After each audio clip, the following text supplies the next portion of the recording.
looks like the kind of guy who would stay at your house for free and smoke all your weed while you're out, but then fucking help you search for it when you get back.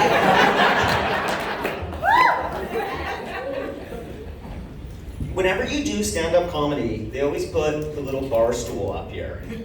And it's funny they put the bar stool there, because you're not fucking supposed to use it. Like, the bar stool is here just to tempt me.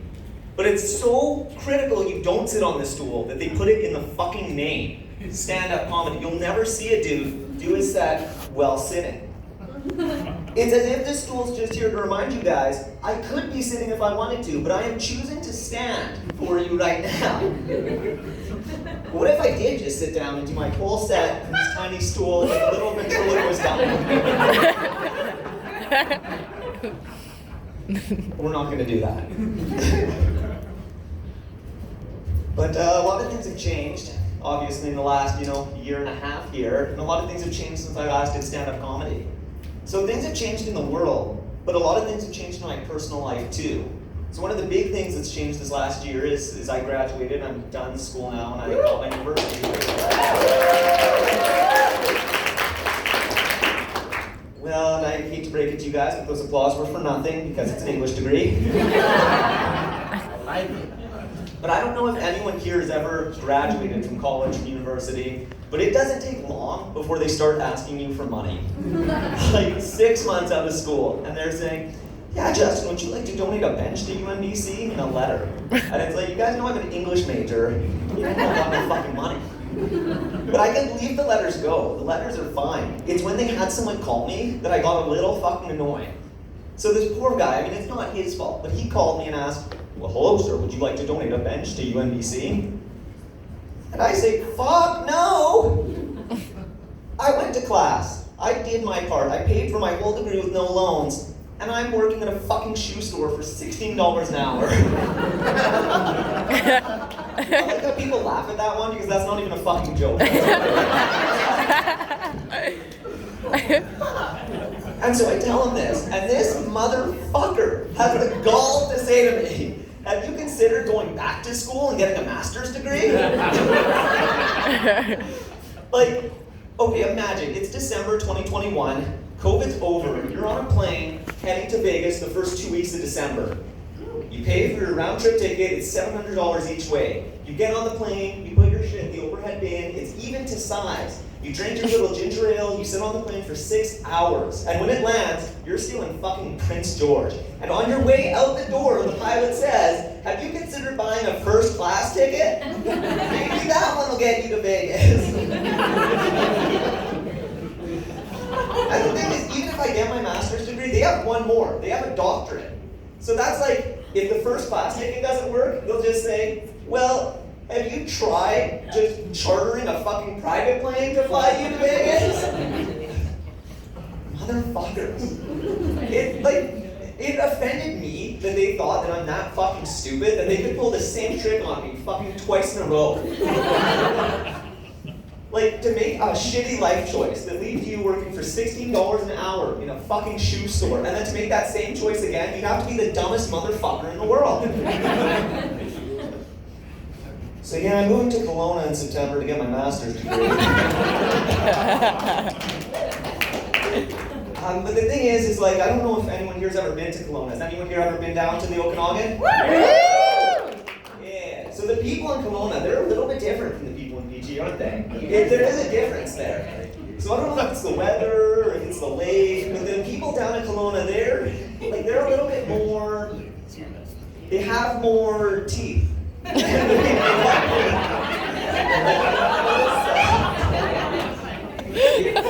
have full sets of these bright white teeth. And if there's no brown spots on their teeth, I'm thinking, how the fuck do these people chew their tobacco? And there's none missing. Like, you know when you have your baby teeth, they fall out, you get the second set? In Kelowna, the second set sticks around for a while. I thought you're supposed to get rid of those, and then you get your third set, and those ones you can take in and out, and they go in a jar. But no, I think during COVID, a lot of people got lonely, and I was definitely one of them. And it's weird to be lonely when you live in an apartment building like I do, because I would wake up I haven't seen anyone for like 3 weeks, and I felt like I was the last man on earth. But it's weird to feel like the last man on earth when you can clear as day hear your neighbor through the wall call his cat a fucking son of a bitch. I mean, it's either his cat or else his kid is named Furry. But, it got bad. So it got so bad that I went online and I ordered one of those little fucking Amazon Echo Dots, the little box where you say, hey Alexa, and then it fucking talks to you. And so I had one of these and I set it on the counter in the kitchen. And, I would talk to this thing, hoping the government was spying on me. Because then at least I wasn't alone. But I'm not an idiot. Like, I know they don't listen to every conversation you have with your fucking little Alexa dot. So I would throw things in there, a few little maybe keywords to perk up their ears. So, I'd start with something. Hey Alexa, why are all my friends into yeast starter? And then, hey Alexa, where's the nearest parliament building? Or, something like, hey Alexa, where would you find local therapy? Hey Alexa, how long does it take to convert to Islam? Hey Alexa, what is COVID fatigue and why do I think I have it? Hey Alexa, how did that guy in the States make that fertilizer bomb? And a lot of people, they said I was an idiot talking to this thing, but as it turns out, someone was listening. My guardian angel. And my neighbor. And I didn't know my neighbor could hear me until one day, I'm sitting on the couch, I'm working from home, but it's about 11:30, so I packed it up. I hear, oh fuck, there's someone here. I'm not used to this. So, zip up, head to the front door. I'm looking up the little hole. It's my landlord, Cheryl. And now, Cheryl's not a bad person. But she never comes to my house with fucking good news. Like, she never shows up to say, hey Justin, I just thought I'd let you know that you paid rent on time, in full. Good job, buddy. She never shows up to say, oh Justin, that party you had last night, volume was perfect and everyone left at the right time. And never. So, she comes to the door and she said, oh, how's it going, Justin? I say, oh, not too bad, Cheryl. We exchanged pleasantries. But I said, well, what the fuck's going on? Well, Justin, some people in the building were a little concerned and thought I should check up on you. They were just a little bit worried about terrorist activity. She whispers it, as if saying it quietly means she's not accusing me of domestic terrorism. I had to do the right thing and pretend I had no idea what she was talking about. Terrorists in here? No, the apartment's only 2 bedrooms. I'm pretty sure I would have saw it. A terrorist cell in my apartment? This is an apartment in Prince George. It's not an Afghani cave. I don't think there's any terrorists in here. But, just to make you feel better about it, Cheryl, we're going to do something here. Hey, guys. Right now I have a picture of the Prophet Muhammad at the front door with my landlady, Cheryl. And I've drawn like a funny mustache on it. Terrorists hate that, Cheryl. And I've drawn like a funny mustache on it. There's no one else here. There's no terrorists here. And she goes, Justin, I'm so sorry to bother you. I shouldn't. There's no terrorist activity in this apartment at all. And so she turns to leave. And this is a surprising amount of just not give a fuck. Because she thought there might be terrorists in my apartment and she didn't even check for herself. She goes, oh, picture of Muhammad thing, that probably would have gotten them to come out if there was anything back there. And so as she's leaving, though, I couldn't help myself, and it wasn't the right thing to do, but it's the thing I chose to do. So I just said, well, what about Kareem Muhammad Abdul next door? Maybe he knows something about the terrorists, Cheryl. And right now, I think the crowd's turned against me. Because I just told my landlord that my Muslim neighbor might be a terrorist. But don't feel too bad for Kareem, guys. Because I know he's the fucking one who snitched on me. And I know people are thinking, well, Justin, how do you know it's the Muslim who snitched on you? Because the fucking landlord showed up, not the police? Because white folk, we love to call the police. It's like, could I call the police for you? Maybe you should get an ambulance. We love to dial 911.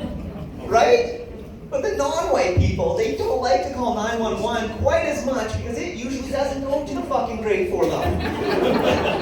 And now there's someone in here I know, Prince George, blue lives, the thin blue line. But here's what I'm going to say. Grizzly bears, the apex predator of North America, kill one person every year. The police kill 1,200 people every year. This means that if we follow it, a grizzly bear is 1,200 times less dangerous than the police to my Muslim neighbor. Fucking bad. Yes. But no, I mean, like, I got lonely during COVID, but I know lots of people who did. And I think the people who got the loneliest are people who went through COVID breakups. I knew a few friends, and they went through COVID breakups, and they're all fucking alone. They're not really supposed to go out, meet someone new. But the thing is with the COVID breakup, it always seems like the ex is crazy. I think everyone has a crazy ex, but that one changes a little bit based on gender. So the female crazy ex, sure, she'll get a stupid fucking haircut, and sure, she'll need to lose or put on some weight, and sure, she'll bitch with her friends. Oh my god, he was the fucking worst. Whenever we go out, his shirt would always have holes in it. And I'd say, we're going to a restaurant. Can't you wear a shirt with no holes in it? And he'd say, it's my favorite shirt. And I'd say, what if we ran into my mom there? Jenny, you don't know how bad it was. Jenny, you know an elephant is big. And like, a Honda Civic is big. But a bus is way bigger than those big things. His dick is like a bus to small things. His dick was small. And then guys are out there saying, oh, that bitch is fucking crazy, man. Did you see she cut her hair into a pixie cut, make it pop? Fucking crazy bitch. But then guys, we don't handle it as well. When guys are the crazy acts, it's a lot worse. Because, like, we'll be out, and we'll say shit like, yeah, so I haven't showered since the breakup 3 months ago, but it's hard to get the motivation, you know? And sometimes I'll just go by her work. I kind of have her schedule memorized. And when she comes into work and comes out of work, I want her to see me there in case she wants to get back with me. And she said she's not, but just in case, I want her to think of me when she thinks of going to work. And sometimes, I mean, I'm a nice guy, so I'll call her at like 1, 2 in the morning. And when I phone her, you know, I mean, I'm just checking in to make sure she's okay. And make sure she doesn't have a guy over. I'm going to make sure she's okay. And I'll just phone her. I won't even say anything. I'll just...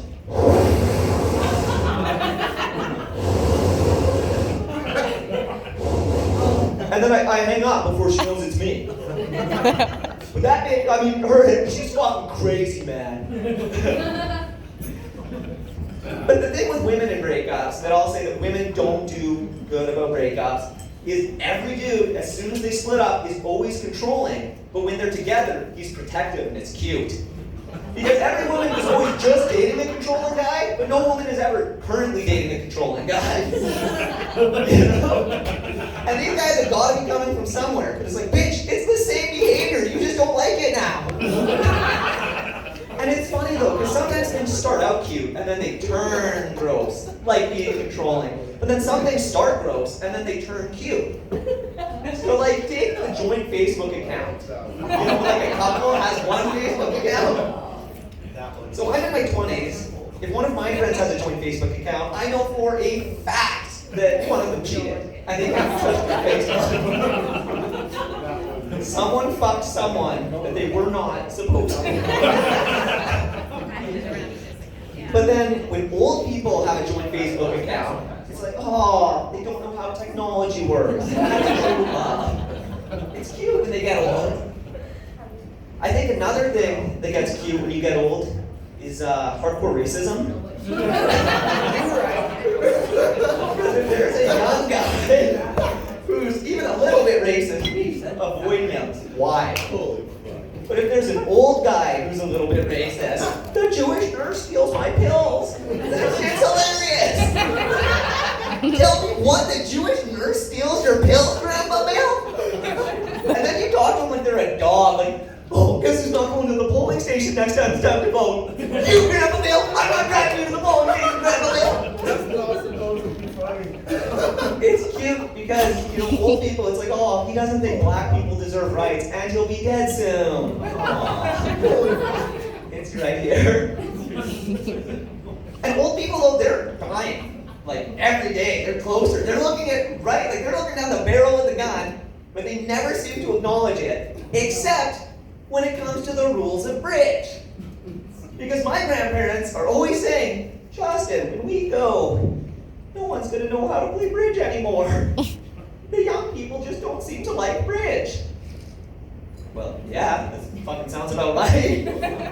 That's how shit works. You have old shitty shit like bridge, and then you replace it with newer, better shit like Halo 5. So I'm like, Grandma, Halo 5 has plasma grenades, and bridge has shitty wooden pieces. And it's way better. And Halo 5 is not even the best one. So think about how good the really good ones are compared to bridge, Grandma. The last bridge player will be gone soon. Bitch is not the last of the Mohicans. Who gives a fuck? Anyway, that's my time, guys, so thank you.